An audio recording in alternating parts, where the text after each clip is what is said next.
C'est Zia la victime.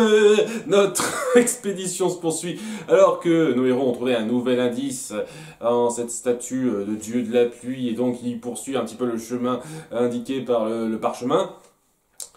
Et donc en chemin, il y a un passage que j'ai pas très bien compris où Tao pense entendre un bruit, mais on n'entend rien, pas compris. Je vous cache pas, j'ai pas trop compris ça. Et ouais, je vois pas pourquoi ce serait par exemple Marinche et compagnie qui sont censés les avoir devancés, parce que voilà, on verra ça plus tard. Donc j'ai pas trop pigé ce passage-là. Ouais. Enfin bref, il tombe sur une espèce de crevasse où il y a de forts courants d'air, il y a beaucoup de vent. Et ils doivent passer par là. Donc, ouais, il y a un passage où Esteban dit toujours à Zia, prends ma main, on va traverser ça ensemble. C'est extraordinaire. Tous les épisodes maintenant, c'est prends ma main, Zia, prends ma main. J'ai plus de 3 ans, tu peux arrêter de me dire ça tout le temps, s'il te plaît, Esteban, s'il te plaît. Voilà, bon, le truc avec ça, c'est que c'est un peu logique de proposer ça, et histoire d'être sûr de bien se tenir l'un l'autre, pour être sûr de pas être emporté par le vent. Mais à ce moment, ils auraient pas pu faire ça avec Tao aussi. On se prend tous les trois par la main, montrer leur solidarité entière. Petit détail. Donc ouais, il y a un passage que j'ai trouvé très bizarre aussi lors de ce passage-là, où il y a une lance, il y a la lance de face de singe se fait décoller par le vent et qui provoque un éboulement. Voilà, c'est pas de veine. Quoi, si elle serait atterrie ailleurs, ça aurait pas provoqué ça. On sentait le petit, le petit remplissage inutile. Enfin bref, c'est vrai, les 7-8 premières minutes d'épisode, on sent vraiment qu'ils essayent de remplir ça du mieux qu'ils peuvent pour donner un peu de tension jusqu'au moment où ils arrivent après un nouveau passage où ils trouvent une espèce de petite grotte, etc., détour, tout ça. Ils finissent par trouver donc la cité qui a été indiquée par le parchemin. Il n'est pas une cité d'or. Et donc, j'ai le sentiment que ça viendra très très tard dans dans la saison. Ça va être vraiment la grande conclusion, hein, je le sens. Donc, ouais, cette cité-là, ils s'apprêtent à l'explorer quand ils se font attaquer par notre groupe de méchants, Marinche, le docteur et le gros baraquet qui les accompagne, dont je me souviens toujours pas du nom. Zia, qui, ce coup-ci, n'a pas pris la peine de tenir la main d'Esteban pour une fois, s'est fait capturer. Ah, pas de veine, hein, c'est tombé au mauvais moment. Si t'avais tenu la main d'Esteban comme tu le fais toujours, ça serait pas arrivé. Dites donc. Ouais, ça c'est un truc, c'est courant dans les séries de l'époque où il faut que ce soit la femme attitrée du groupe qui soit le plus souvent celle qui soit mise en danger. Ok, ça a pris un coup de vieux quand même ce truc-là. Donc ouais, étant donné qu'elle est capturée et menacée par le docteur et Marinche, ils sont un petit peu forcés de se rendre, tout le monde, de redonner leurs armes, etc. Donc oui, le docteur récupère son pistolet qui lui avait été pris l'épisode précédent. C'est bien de garder une continuité sur ce qui appartient à qui au fil des épisodes.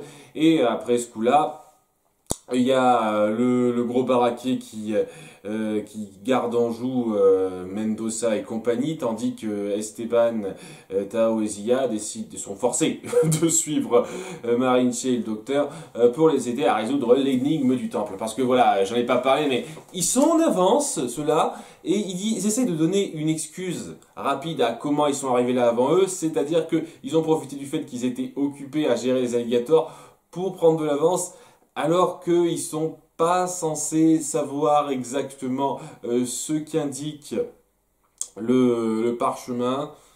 Voyez, ils n'ont pas le parchemin sur eux, c'est toujours Tao qui l'a, et je pense pas qu'il leur ait donné les détails du parchemin. Ce serait très con de leur part à ce moment-là. Et ouais, ils sont quand même passés par des endroits un peu spécifiques et qui nécessitaient de passer par cette statue de dieu de la pluie. Et j'ai du mal à croire qu'ils aient réussi à trouver un détour pour arriver à faire le même chemin mais en plus rapide qu'eux, simplement parce qu'ils ont perdu 5 minutes à combattre des alligators. c'est un peu facile l'excuse, c'est un petit peu facile quoi. Ça a à peu près autant de poids que l'excuse qu'on a dans Cusco. À un moment donné, hein, vous vous souvenez de l'excuse de Kronk pour expliquer comment ils ont réussi à arriver là avant eux. Il y avait besoin que ça soit comme ça, quoi. En gros, c'est tout. Bref, tout ça pour dire qu'Esteban et ses deux amis sont forcés un petit peu d'obéir aux ordres du docteur parce qu'ils sont menacés maintenant. Donc la première chose qu'ils font, c'est amener Tao devant une espèce d'autel de pierre, parce qu'ils ont eu l'occasion de visiter un petit peu le temple avant qu'ils apparaissent. À nouveau, ouais. Donc ils savent exactement où aller et voir les inscriptions mayas anciennes que seul Tao peut traduire. À nouveau, on n'explique pas trop comment. Je sais pas, peut-être qu'il y avait un manuel pour décrypter ça dans le bouquin qu'il a trouvé, je sais pas. C'est jamais particulièrement précisé ça. Ça aurait mérité d'être un peu précisé je trouve. Et donc il dit une espèce de truc cryptique comme quoi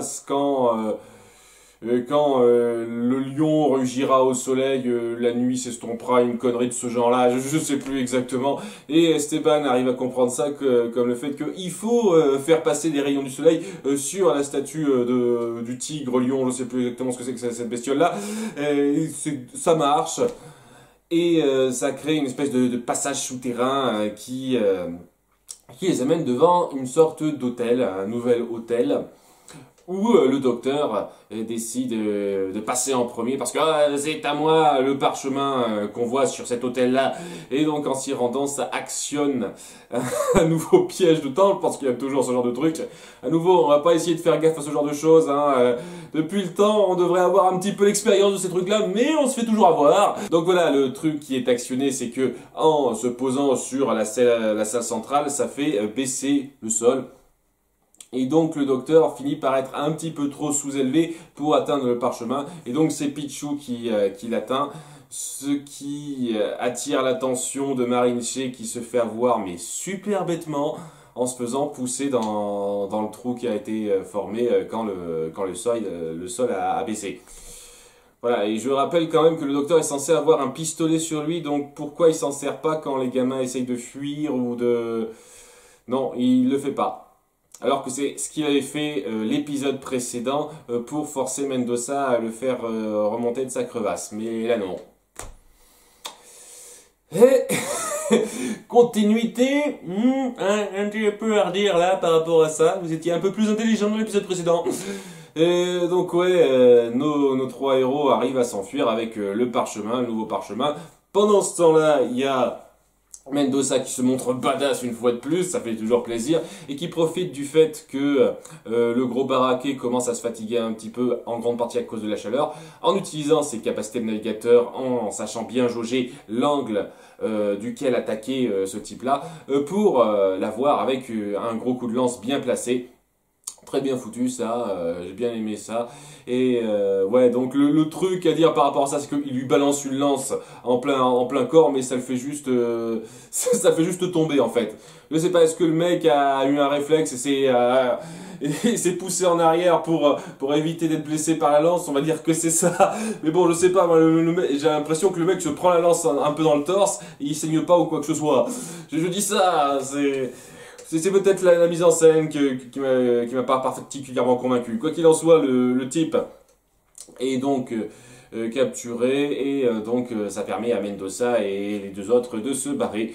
Donc ils récupèrent Esteban et compagnie et donc ils partent rejoindre Esteban et compagnie qui leur informe, surtout Tao qui leur informe que ce deuxième parchemin indique l'emplacement d'un troisième parchemin, d'un troisième temple qui sera normalement le dernier qui indiquera cette fois véritablement les cités d'or. On n'essaye pas du tout d'étaler ça, c'est bon, c'est bon. Donc voilà, ça se termine là. C'était correct. Il y avait de bonnes idées dans les décors, les énigmes et tout, c'était pas mal ça. Nos personnages se sont comportés un peu bêtement, je trouve, à quelques moments et ça n'a pas aidé, mais certains ont l'occasion de briller, notamment Esteban un petit peu, Tao un petit peu aussi et Mendoza, donc ça aide bien ça. ça suffisait à rendre l'épisode correct, mais pas sensationnel, je vous le cache pas. On verra un petit peu si ça se rattrape sur le coup et que nos méchants arrivent vraiment à être menaçants. À très bientôt pour l'épisode 28. Bye!